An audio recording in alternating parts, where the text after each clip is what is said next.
Welcome to Fifth Radio. Like what made you get into professional wrestling? Like what was that moment was like, you know what? This is what I'm gonna do. I'm gonna go ahead and crack some heads and drop kick some people out here.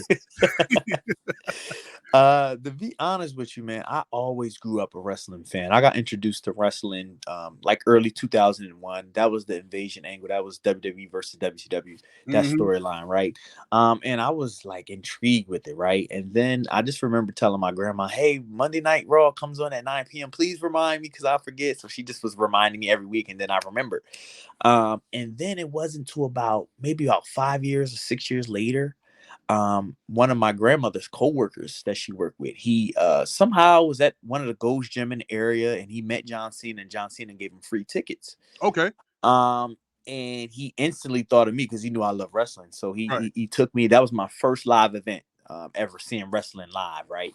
Live events are just basically non-televised shows, basically. Right. And I went there and I was like, wow, like obviously it was something in my mind that I wanted to try, but when I was there live, that's when I was like, oh yeah, I got to figure out how can I do this for a living, right? That's what's up. And I was still probably about 9, 10, or 11 ish.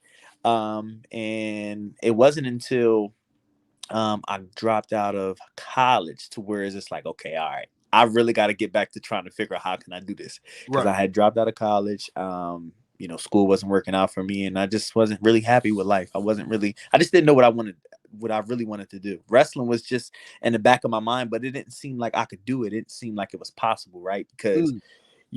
it just didn't, you know what I mean? It's not like it was a written rule. Like now there's training schools everywhere. Like anybody Really? that want to train, it's some people. Like we have a young lady that trained with us. She's like 12 years old, right? Mm-hmm. So it's just so much stuff now, but back then it just wasn't as publicized, right? So I had no idea. It was just one day, I was going to the AutoZone, and then they had a flyer promoting like a local wrestling event. Now, mind you, I At didn't the know. I didn't. AutoZone? At the Yeah, I auto. didn't. Yeah, So they we're was going to promoting get this. everywhere, right? We're going I to get didn't this even battery. know. Oh, wait a minute. Yeah, but I never knew indie wrestling existed. I only thought it was WWE, TNA, Mm-hmm. all the major companies. I didn't know it was indie wrestling. That's how naive I was. And then on the back of the flyer, it had something about, do you want to train and become a pro wrestler? Really? I was like, oh wow, this is my curtain call. I called the number immediately. I met my trainer for the first time, and the rest was history, man. That's what's up. It's funny because I always thought that the wrestlers was like actors. You know what I'm saying? So I'm thinking like, okay, I've seen it. I see the injuries. This is like when I first, like, I was very naive when I first saw it on TV, and I thought they were just actors because they was doing it so well. But then, really, then later on, I realized like, oh, okay, they got schools for this. They got training facilities for this. This is serious. Oh, you have to really be athletic.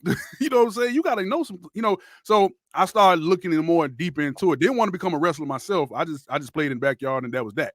You know what I'm saying? But it was amazing how where it was then and how it is now. Like it's amazing how wrestling um came a long way. So with that said, like what is the most difficult part about being a professional wrestler?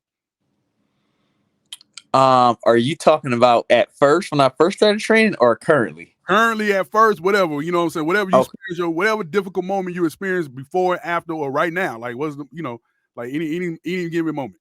Any moment in time. I mean, I think I'm pretty much good now. It's just like anything else. You just navigate it right and just trying to figure it out.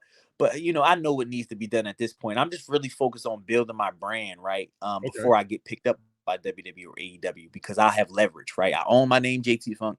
It's trademark. I own it, right?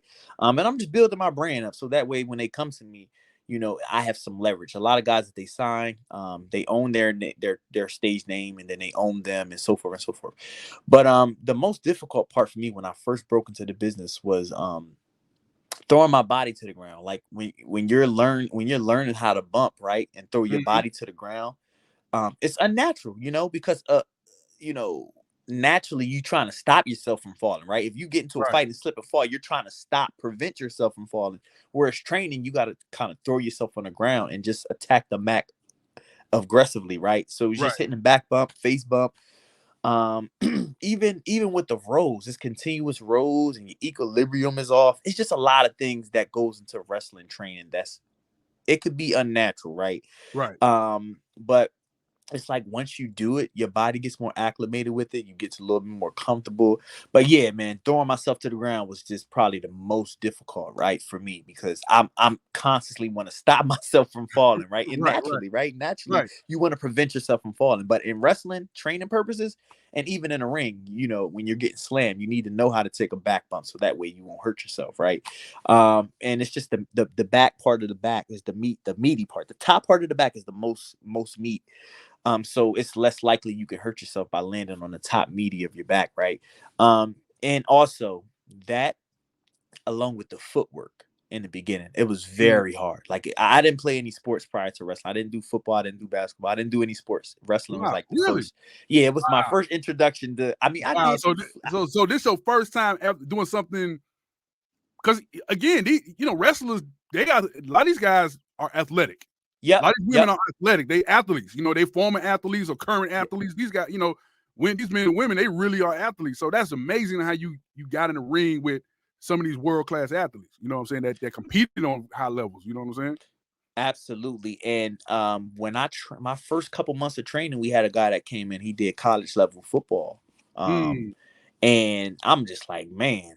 But his cardio was not good for wrestling purposes because it's different, right? You Right. can play football, you can play basketball, but your cardio is a different type of cardio, a different type of workout for wrestling. And he just could not hang. And I'm thinking to myself, I'm like, wow, this guy played college level football and he can't he can't get through drills. It was just amazing to me. But yeah, those two things was the most difficult, man. But it took me a long time to get the footwork down. It's a lot of footwork involved, man. People just think they can get in here and do it. Right. It's not as easy as they think. Running the ropes, it seems easy, but it's hard at first. It's a lot of footwork involved. So yeah, those was the most difficult, man, about pro wrestling to me. Gotcha. Y'all hear that, right? Hey, if you want to get into wrestling, you gotta get them feet right. The feet gotta be right. You know what I'm saying? For real. You know what I'm saying? The feet gotta be right. Now,